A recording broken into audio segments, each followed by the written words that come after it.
حضرت وابصہ بن معبد رضی اللہ تعالی عنہ نے حضور رسالت مآب صلی اللہ علیہ وآلہ وسلم سے نیکی اور گناہ کے بارے میں دریافت کیا تو آپ نے فرمایا، اے وابصہ، تو پوچھنے آیا ہے کہ نیکی کیا ہے اور گناہ کیا ہے؟ انہوں نے عرض کیا، جی حضور۔ یہ سن کر آپ صلی اللہ علیہ وآلہ وسلم نے ان کے سینے پر ہاتھ مار کر فرمایا، اپنے دل سے پوچھ۔ نبی اکرم صلی اللہ علیہ وآلہ وسلم نے 3 مرتبہ یہ الفاظ دہرائے، پھر فرمایا، نیکی وہ ہے جس سے دل مطمئن ہو اور سکون نصیب ہو، اور گناہ وہ ہے جو نفس میں خلش پیدا کرے اور دل میں کھٹکے، اگرچہ لوگ اس کے جواز کا فتویٰ دیں۔ صوفیاء کرام نے ورع کا ہمیشہ خیال رکھا ہے، اسی سے تقوی پیدا ہوتا ہے۔ مثلاً ممنوعات اور محرمات سے بچنا اور اجتناب کرنا تو ایک مسلمان کے لیے ضروری ہے، لیکن تقوی کا تقاضا یہ ہے کہ مشکوک چیزوں سے بھی اپنے آپ کو بچایا جائے، جیسا کہ نبی اکرم صلی اللہ علیہ وآلہ وسلم نے فرمایا، کوئی شخص اس وقت تک متقی نہیں بن سکتا جب تک گناہ میں پڑنے کے ڈر سے وہ چیز چھوڑ نہ دے جس میں گناہ کا اندیشہ ہو۔ حضرت عبداللہ بن نعمان کہتے ہیں کہ میں نے رسول اللہ صلی اللہ علیہ وآلہ وسلم کو فرماتے ہوئے سنا، بے شک حلال واضح ہے اور حرام بھی واضح ہے، اور ان دونوں کے درمیان کچھ مشتبہ چیزیں ہیں، اکثر لوگ ان کو نہیں جانتے۔ بس جو مشکوک چیزوں سے بچا اس نے اپنے دین اور عزت کو بچا لیا، اور جو مشکوک چیزوں میں پڑا وہ حرام میں جا پڑا تو وہ اس چرواہے کی مانند ہے جو چراگاہ کے گرد اپنے مویشی چراتا ہے۔ بہت ممکن ہے کہ وہ اپنے مویشی اس چراگاہ میں چرانے لگے۔ خبردار رہو کہ ہر بادشاہ کی ایک چراگاہ ہوتی ہے، اور اللہ کی چراگاہ اس کی حرام کردہ چیزیں ہیں۔ خبردار، تمہارے جسم میں گوشت کا ایک ٹکڑا ہے، جب وہ درست ہو گیا تو سارا جسم سدھر گیا، اور جب وہ بگڑ گیا تو سارا جسم بگڑ گیا، جان لو کہ وہ دل ہے۔ تصوف میں اصلاح قلب پر بہت زور دیا گیا ہے۔ حدیث مذکورہ سے ثابت ہوتا ہے کہ اصلاح قلب کے لیے ورع یعنی مشکوک اشیاء سے اپنے آپ کو بچانا بہت ضروری ہے۔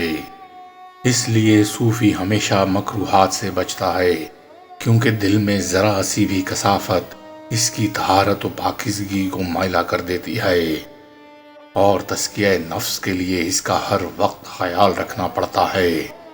اسی لیے حضور صلی اللہ علیہ وآلہ وسلم نے فرمایا، دل کی اصلاح سے ہی اعمال کی اصلاح ہوگی۔ سلوک کا تیسرا مقام زہد ہے۔ اس کی تعلیم بھی قرآن و سنت میں دی گئی ہے۔ قرآن حکیم میں حیات دنیا کو متاع الغرور کا نام دیا گیا ہے، یعنی دھوکے کا سامان۔ اس میں دنیا سے کم دل بستگی پیدا کرنے کی ہدایت کی گئی ہے۔ اسی کا نام زہد ہے، یعنی بے رغبتی پیدا کر لینا، کہ کسی چیز کو حقیر سمجھ کر توجہ نہ دینا۔ دل کو دنیا سے دور کرنے کو بھی زہد کہتے ہیں۔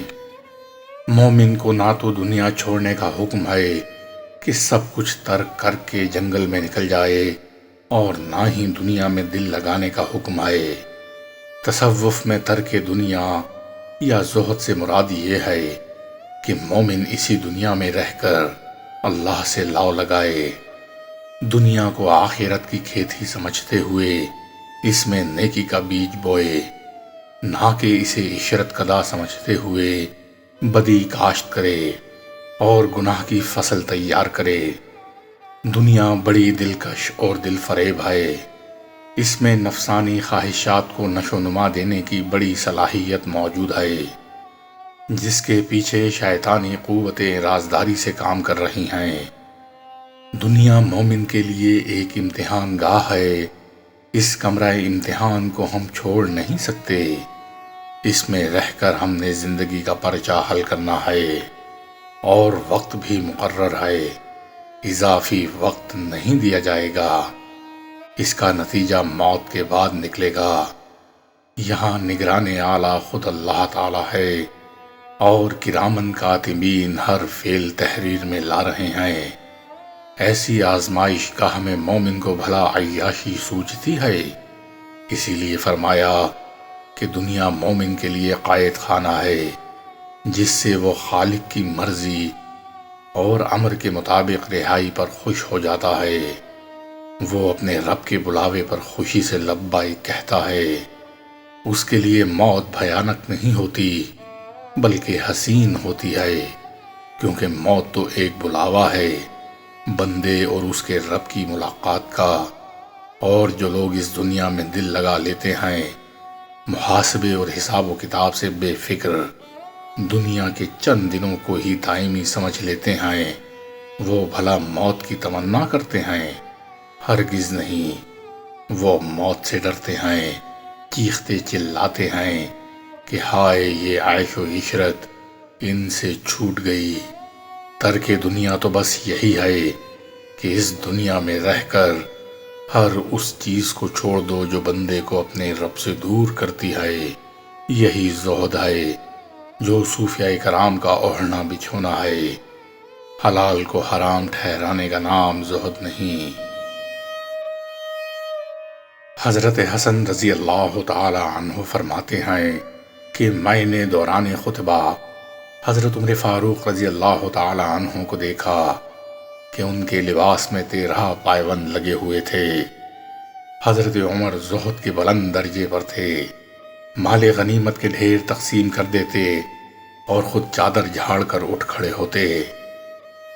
حضرت علی المرتضیٰ کرم اللہ وجہہ ایک یہودی کے باغ میں محنت مزدوری کرتے اور رزق حلال کما کر لاتے اور اکثر خیرات کر دیتے۔ صحابہ کرام کی زندگیاں زہد و تقوی کا کامل نمونہ تھیں۔ ابن ماجہ میں سہل بن سعد الساعدی رضی اللہ تعالیٰ عنہ سے روایت ہے کہ ایک آدمی نبی کریم صلی اللہ علیہ وآلہ وسلم کی خدمت میں حاضر ہوا اور عرض کیا، یا رسول اللہ صلی اللہ علیہ وآلہ وسلم، مجھے ایسا عمل بتا دیجئے کہ میں اس پر عمل کروں تو اللہ مجھ سے محبت کرے اور لوگ بھی مجھ سے محبت کریں۔ آپ صلی اللہ علیہ وآلہ وسلم نے فرمایا، دنیا سے بے رغبتی اختیار کر، اللہ تجھ سے محبت کرے گا، اور اس چیز سے بے رغبتی اختیار کر جو لوگوں کے پاس ہے، پھر لوگ تجھ سے محبت رکھیں گے۔ دنیا عارضی ہے، اس میں قیام عارضی ہے، اس کا مال و متاع عارضی۔ اس کی بے ثباتی کا اندازہ حضور صلی اللہ علیہ وآلہ وسلم کے اس فرمان سے بخوبی لگایا جا سکتا ہے کہ دنیاوی زندگی اخروی زندگی کے مقابلے میں ایسی ہے جیسے سمندر میں انگلی ڈبو کر نکال لو تو جو تری اس کے ساتھ لگ جائے۔ اب انگلی کے ساتھ چند قطرے جو پانی کے لگ جاتے ہیں، اس کی حیثیت سمندر کے سامنے کیا ہے؟ بس دنیا کی حقیقت اور حیثیت آخرت کے مقابلے میں اتنی سی ہے، اور وہ انسان کتنا بدبخت ہے جو اتنی قلیل دنیا کے حصول کے لیے نہ حلال و حرام کا خیال رکھتا ہے اور نہ ہی اسے اللہ کا خوف مانے آتا ہے۔ تصوف میں زہد کو اسی لیے بلند مقام حاصل ہے کہ قرآن و سنت میں اسے اختیار کرنے کی تاکید کی گئی ہے۔